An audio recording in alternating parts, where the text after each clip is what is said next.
Hello, this is Václav from Bastl and yet another video about how to use the Midilooper. In this video we're gonna focus on the mechanics of the looping itself and how do you loop and how do you handle different loop situations. The Midilooper is designed to be like a really fast sort of single touch interface, so you might be able to do most of the things that you want to do with a single gesture, and therefore the Midilooper does few things for you in the background, and it's good to be aware of those things. There is a flowchart in the manual, so maybe you can open that and follow it while watching this video as well. But I'm gonna go and explain all the ins and outs. So let me just briefly talk about the setup I have here on the table. I've got the main keyboard. That one is sending the MIDI into the Midilooper, and it's controlling three different voices. So on voice A, it's the actual Yamaha CS. On channel B, you might not see it super well, but there is this sort of like piano voice underneath the drum machine. It's like a rack unit. And it does this like the E-piano sound, and it also does on channel C this type of, whatever that is.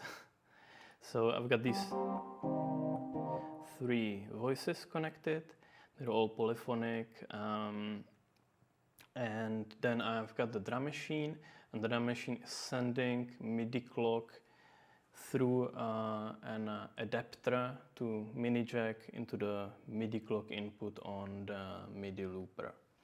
The MIDI goes from the output, MIDI out 1, into the rack unit, into the MIDI input, and from its MIDI through, it forwards the MIDI into the CS keyboard.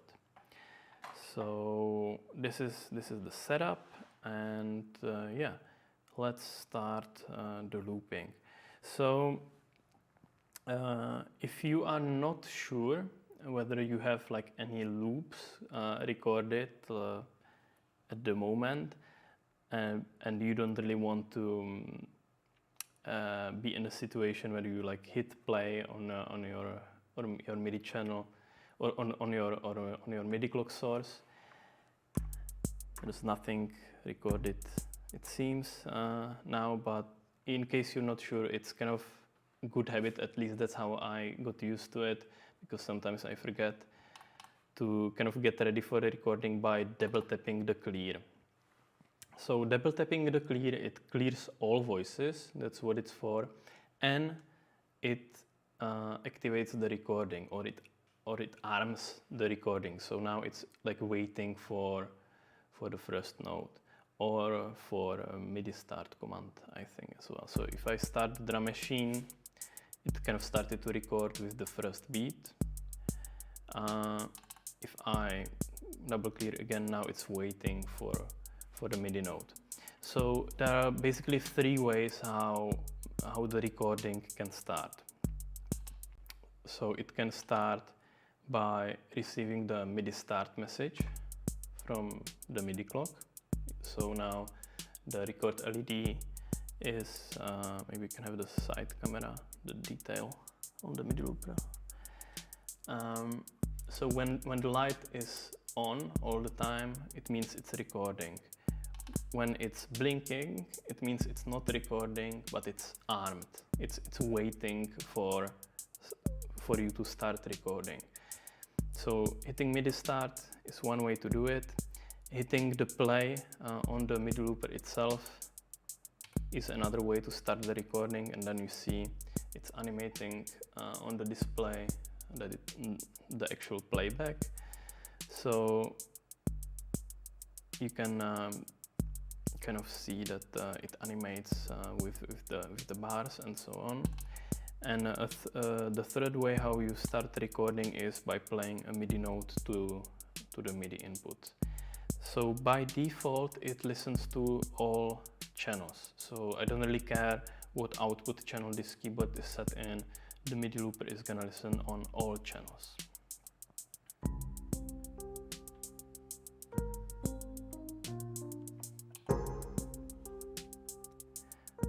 Yeah. So this is how you start the recording. So what happens the moment I hit the record button to wrap up the loop? So at that moment, the Midilooper is going to look for the nearest end of the bar and sort of quantize to that. So there are like a couple different number of beats it quantizes to this way when you're recording the beat.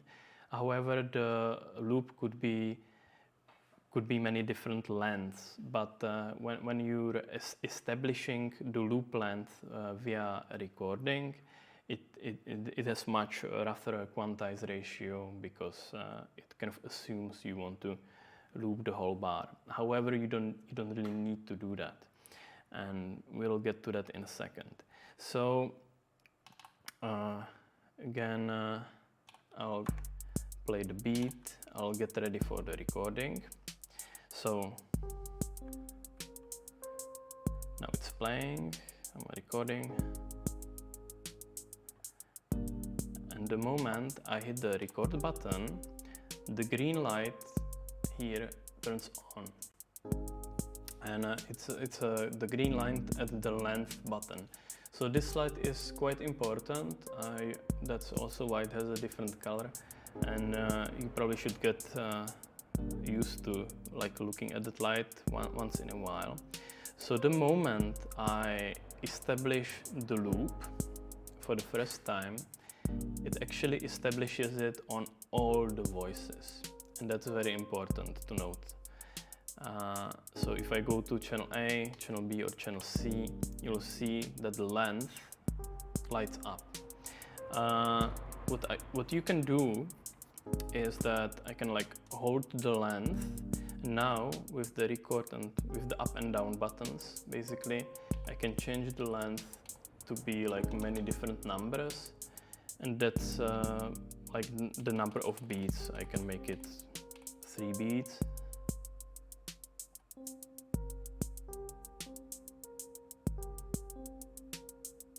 or 4 beats,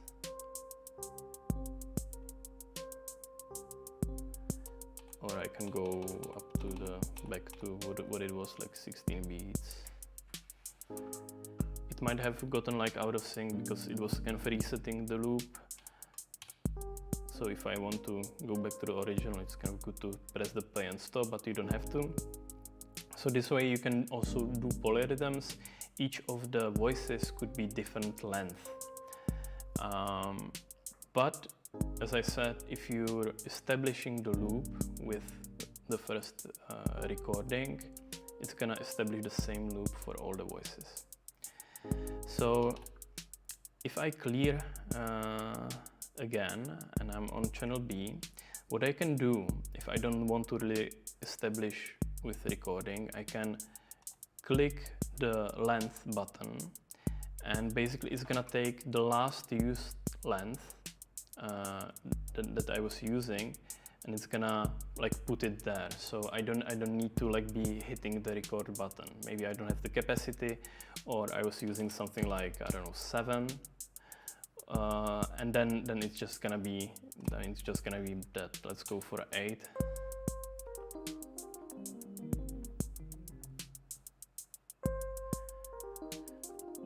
So this is how you can like set the loop length prior to recording. But the moment I clear the voice, the length light turns off. So each time I clear a voice, it deletes also how long the loop was. If I click the length before the recording, it gives me the length used the last time.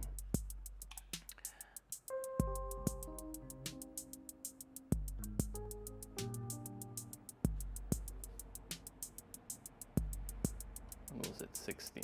Okay. can go to 8. You can change the length afterwards, but this is the basic mechanics of how you establish a loop length.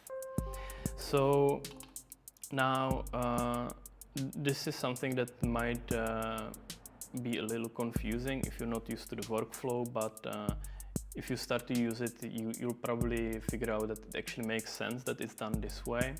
But I'm making this video just like, you know, to let you know of all the ins and outs of how this works. So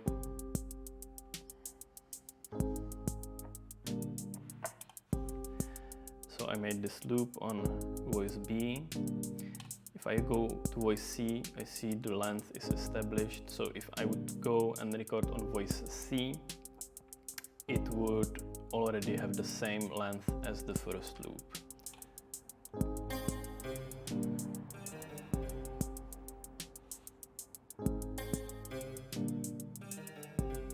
Yeah, but if I clear now voice C, it deletes the length and arms the recording. So now if I start recording on voice C, I can actually establish a different length.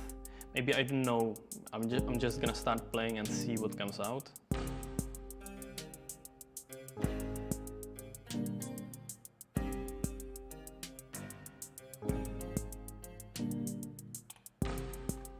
And then I finish the loop by hitting the record.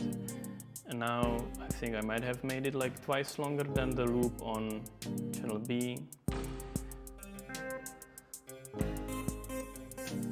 And yeah, so on voice A, the loop is like 8 beats long.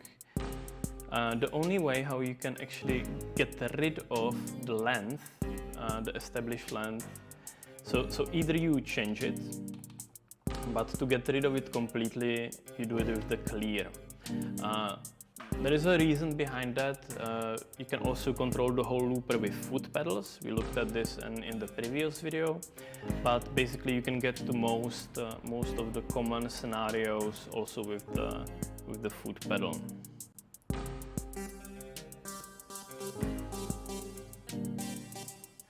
So now I made like a very short loop on channel A, which is like what, 2 beats.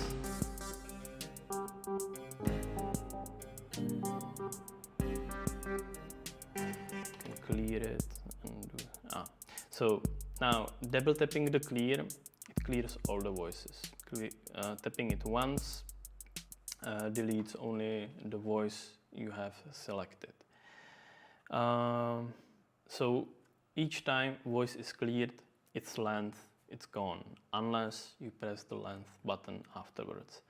So maybe now with hearing that and looking at the flowchart that is in the manual, it might be quite clear how this operates. It might be also quite important if you're using the free running mode. That's what seemed to be confusing to some of our testers before this was explained. So if I go and use the looper in the free running mode, that's what we covered in the previous video. Go to recording.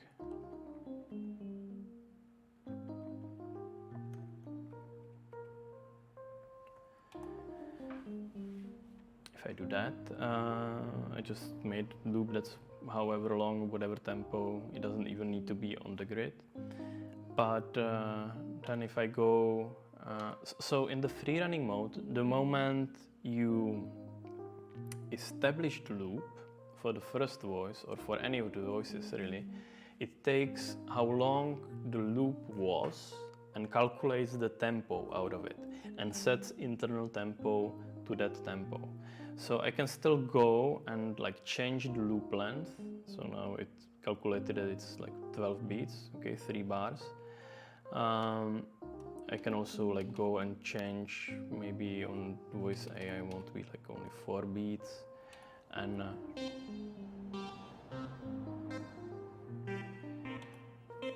so this way it's already like sending some MIDI clock also, and yeah. So the important thing to notice about this, that if I do that and I hit clear, it will delete the loop length on voice B. But because I established a loop for the first time, if you look at voice A and voice B, they still have the length on.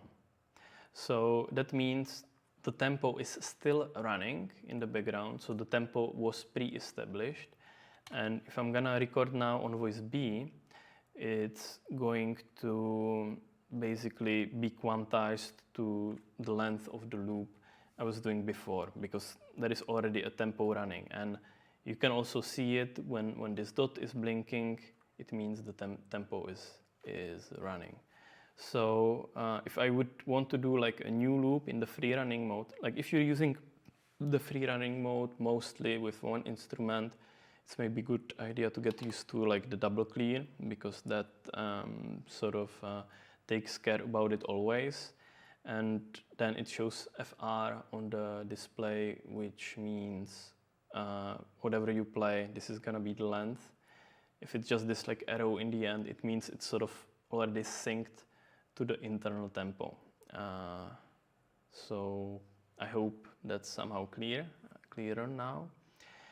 Yeah, so I think this is pretty much the basic mechanics of looping. I'll go back to the MIDI clock as a clock source from the drum machine. And let's see.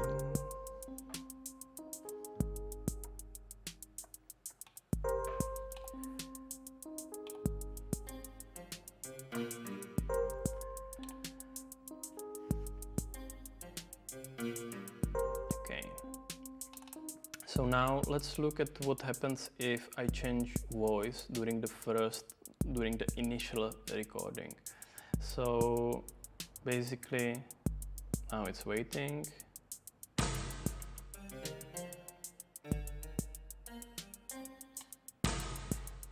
So changing voice now will basically wrap up the recording on the other voice that I was on, but it's gonna keep recording. So this is like very useful if you want to build up loops really quickly. So let me show you how that would work. So let's say I want to play chords now, and then like play some sort of like arpeggio on the clavinet on top of that.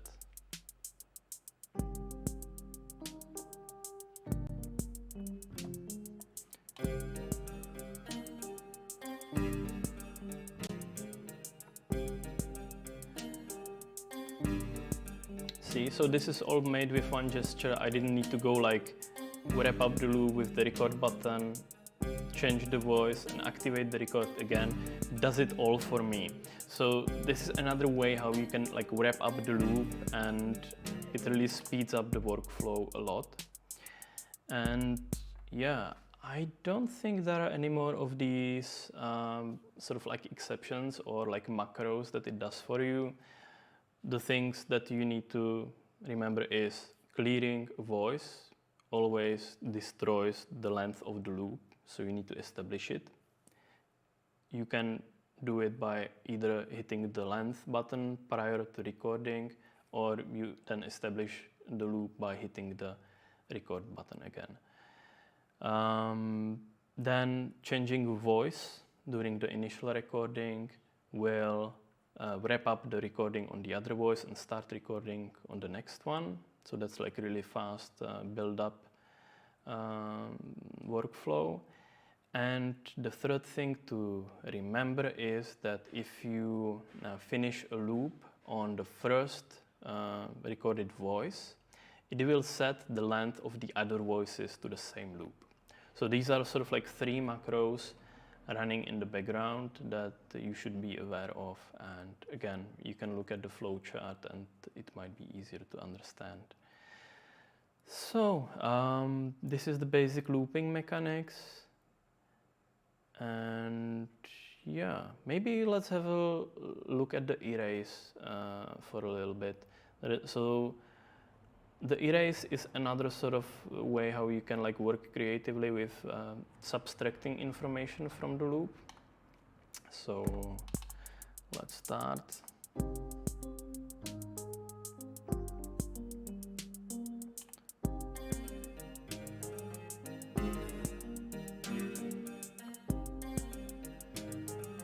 Build it up quickly. I think I kind of messed up the chords on the clavinet thing. So what I can do, I'm happy with the first part, but then while holding the erase button, it's gonna erase the information that was recorded while I'm holding the erase button. So this could be like really nice. I don't know, for instance, I want to just record a bunch of stuff.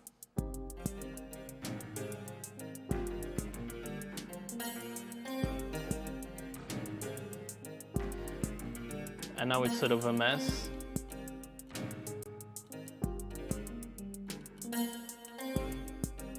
So I can use the erase button to, you know, ease up the mess, or if there is like too much and I want to go a little easier, just have few hits. That's what I can use the erase button for. Of course, I can clear the voice and start the recording from the scratch.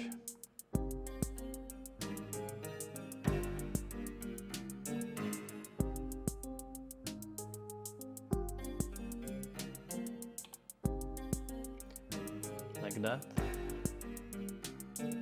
So now what you can also do is you can mute parts. So if I hold the clear for a little longer, I can mute temporarily the voice C or any of those really. If I hit it again, it comes back up. So this is sort of like performative muting. Yeah, so now let's record something on voice A. I'll clear it because I might make a longer loop.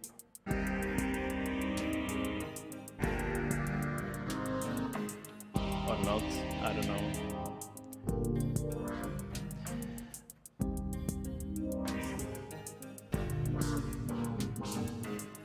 So I think this is where like looping in the control domain is like really interesting.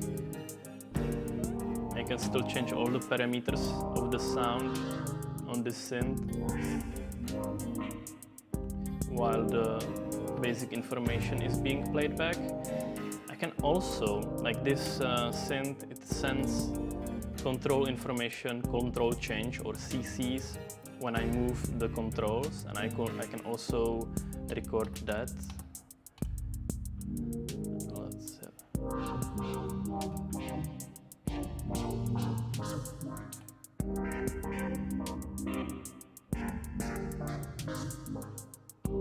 Pretty cool. So yeah, you can work with that. Yeah, let me show you with one more thing. So I'll make a new one. Just one chord, keep it simple.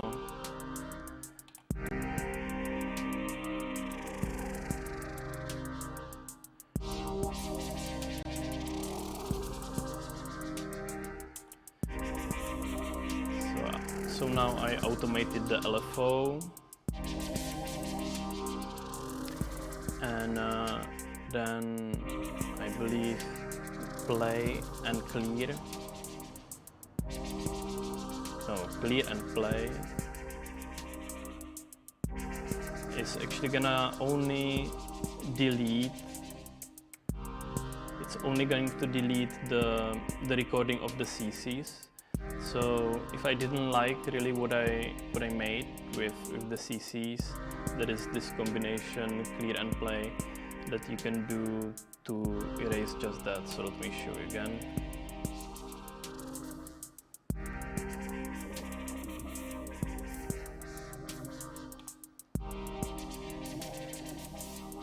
So this is quite nice.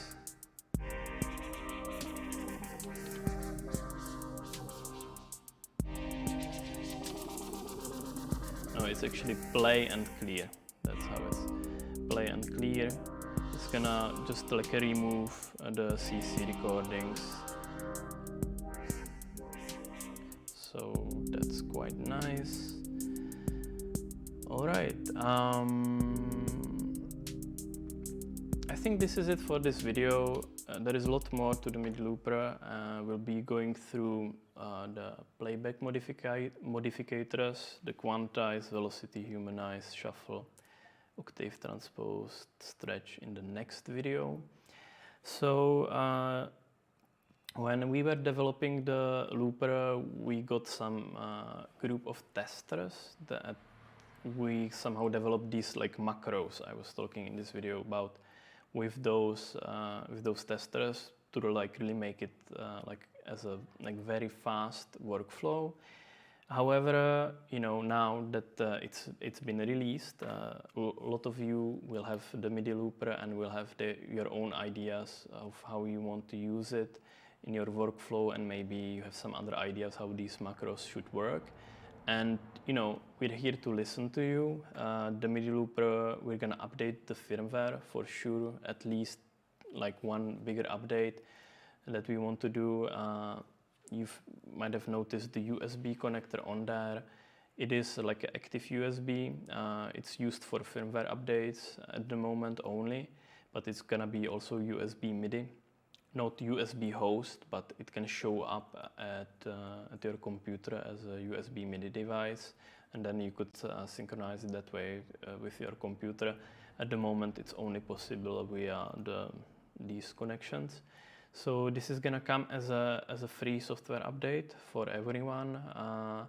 But before we start to really work on this update, we will be making some sort of questionnaire for all the users that have the Midilooper of possible feature requests or like changes to the workflow. And yeah, so all of you who are gonna buy the looper, we might send you an email with some sort of questionnaire or asking you about these things. So because we want this to be like the best Midilooper there is, and we want it to like really listen to you, the musicians that use it. And yeah, I guess that's it for this video, and I'll see you in the next one.